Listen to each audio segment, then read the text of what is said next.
Bonjour à tous, c'est Sirdek, je vous souhaite tous la bienvenue sur ma chaîne et aujourd'hui nous allons poursuivre notre petit périple de la conquête de Légion en regardant quelques matchs de la demi-finale de cette conquête de Légion du mois de mars. Allez, jingle. Voici les affiches de cette demi-finale de la première conquête de Légion du mois de mars et la première affiche était un remake de la finale de la précédente conquête de Légion, The Witcher contre Raitoken 2. The Witcher l'avait emporté la dernière fois et là, eh bien, elle l'a également emporté 5-0. Je vous propose de regarder un match de cette rencontre. Bien, voici les différentes rencontres qui a vu opposer The Witcher à Raitoken 2 et je vous propose de regarder notamment ce match qui a opposé Ken Flush contre Léonidas. Comme vous pouvez le voir, il n'y a pas de Perséphone cette fois-ci. D'un côté, Léonidas a une team Artemis, Orphée, RC, et du côté de Viper Kinji, Ken Flush, rebaptisé Ken Flush, il a un Hypnos RC, mais aussi une Artemis, un Ulysse avec le nouveau skin, Thanatos, un Aldebaran GC, comme Léonidas d'ailleurs, et un Alone. Donc,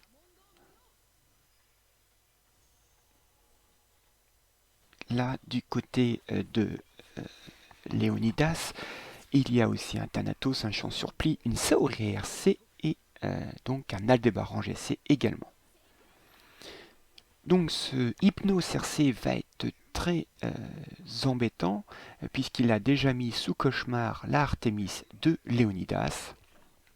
Et on voit évidemment le coup blanc de Ulysse provoque évidemment les contres de Aldebaran GC de Léonidas. Premier AOE du Thanatos de Léonidas qui fait quelques bons dégâts et l'œil de Thanatos tombe parfaitement bien, il tombe sur le Hypnos.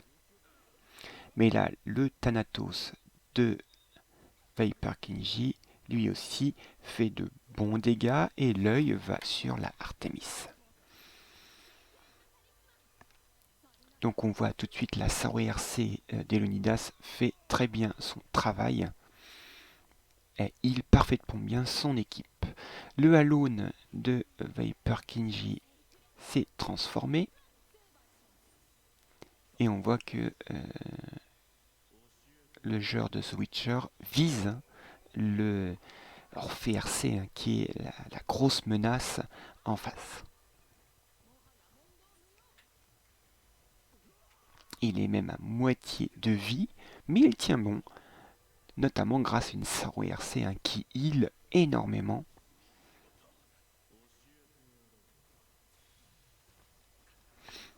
Léonidas, lui, va essayer de se débarrasser de ce Hypnos RC.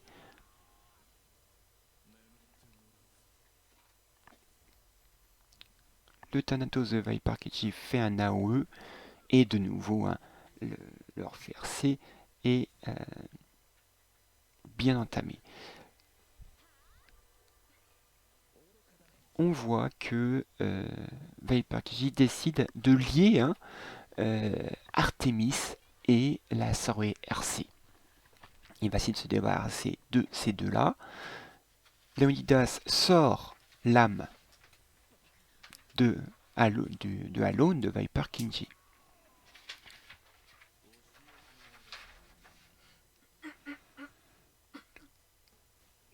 Viper Kinji met ses marques sur le Orphée RC, mais Léonidas se débarrasse du Hypnos grâce à Artemis. De son côté, Viper Kinji fait un reverse sur Aldebaran GC.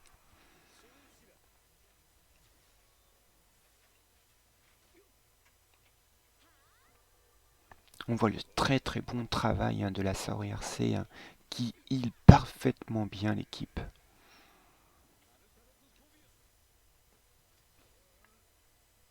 Donc là, Leonidas est assez bien pour l'instant, il résiste bien.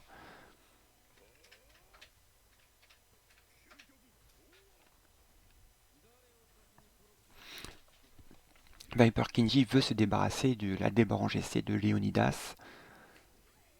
Et ça y est, il est en fantôme. Et on a vu un Aldebaran GC fantôme fait pas mal de dégâts. Là-haut du Thanatos de Leonidas. L'équipe de Viper Kinji tank bien. Et là, ça y est, le Alone va commencer à faire ses dégâts et il élimine le Orphée RC de Leonidas. Donc là, ça fait 2 personnages pour Leonidas qui viennent de disparaître.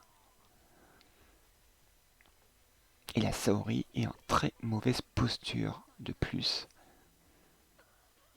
Le lien, voilà, le lien qu'a fait Alone a parfaitement joué son rôle puisque la Saori RC vient de mourir à cause des coups sur la Artemis de Leonidas. Leonidas fait un reverse sur le Alone, ce qui est très bien joué, parce que le Alone est un énorme danger pour lui. C'est très très serré. AOE du Thanatos, 2 joueurs de Witcher qui fait de gros dégâts.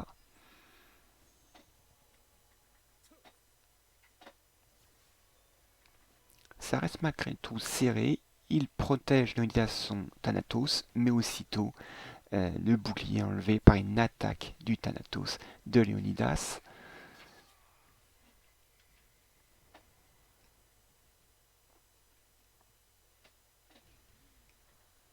Le joueur de The Witcher expulse l'âme du Thanatos de Leonidas. AOE du Thanatos de Leonidas. Et non, le Ulysse résiste. Ça y est, le Thanatos de Leonidas est mort. AOE du Thanatos de Viper-Kichi. Ça y est, Ulysse a sa deuxième vie. Et Viper-Kichi vient de perdre son Artemis. Ça y est, Alone de Viper-Kichi se transforme pour la deuxième fois.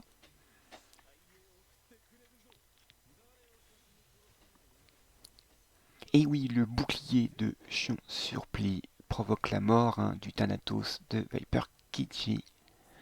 Mais là, attention, le Alone va faire des dégâts monstrueux. Voilà, le Chion Surplis est en mode fantôme. Et il va sûrement se débarrasser maintenant de la Artemis. Voilà, il ne reste plus grand monde. C'est une victoire donc du joueur de The Witcher. Mais le joueur de RTK a très bien résisté. Bravo à eux deux. Bien comme vous l'avez vu, faut pas se fier aux résultats. Certains matchs peuvent être beaucoup plus serrés que ne le montre le résultat final. Notamment avec l'exemple de ce match entre le joueur de RTK, Leonidas, face au joueur de The Witcher, Viper Kinji. L'autre demi-finale avait l'autre favori, Raitoken 1 contre Pandemonium. Raitoken 1 est favori, bien évidemment, avec 18 joueurs dans le top 50 du duel galactique, alors que Pandemonium n'en a qu'un. Alors on a une contribution assez proche malgré tout. Mais Raitoken 1, évidemment, largement favori. Et il le remporte en effet 4 à 1.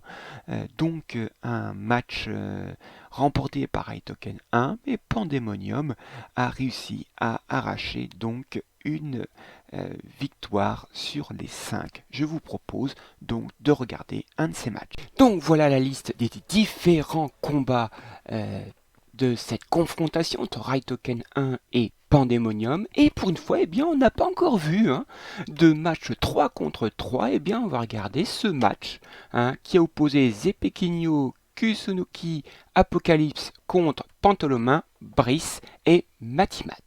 Donc, comme vous voyez, il y a 3 Thanatos de chaque côté, un Aldébaran GC de chaque côté, un chion sur pli de chaque côté. La différence, c'est que du côté de Pandemonium, on a fait le choix d'une Athéna et du côté de Raitoken, on a fait le choix d'un Ulysse. Alors évidemment, hein, le déploiement des ailes d'Athéna lui provoque évidemment des contraintes d'Aldébaran GC.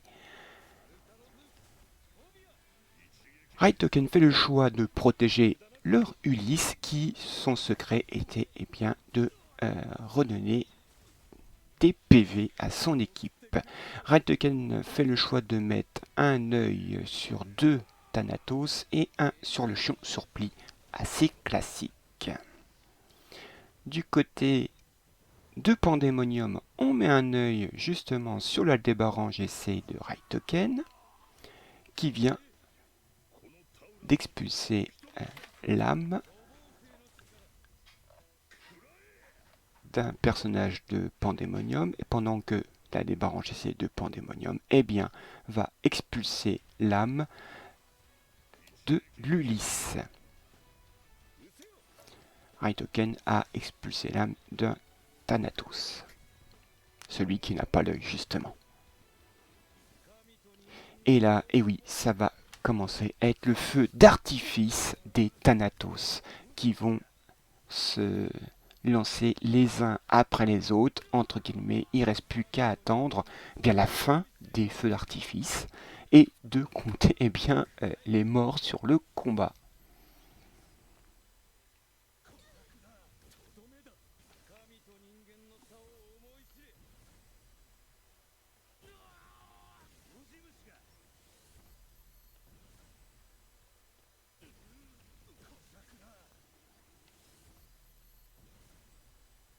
Mais le problème, vous voyez, hein, c'est que les Thanatos du côté de Raitoken, tout de suite, ont refait leur colère et, lancent de nouveau leur AOE. Et on voit que du côté de Pandemonium, on a déjà perdu un Thanatos.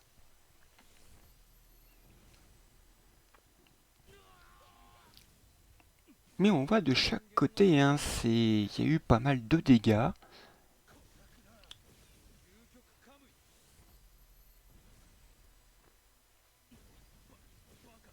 Le Ulysse et l'Aldébaran GC du côté d'Aritoken sont en mode fantôme. L'Aldébaran GC lui-même du côté de Pandemonium est en mode fantôme en même temps que le chion surpli.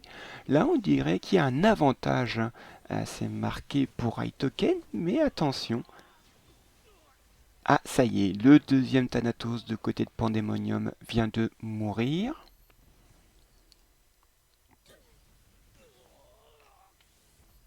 Les deux Thanatos du côté de Raitoken lancent leur AOE. Mais ça n'a pas beaucoup d'effet puisque c'est soit en mode fantôme, soit protégé par le bouclier de chion surpli. Ce qui fait que un des Thanatos de Raitoken vient de mourir.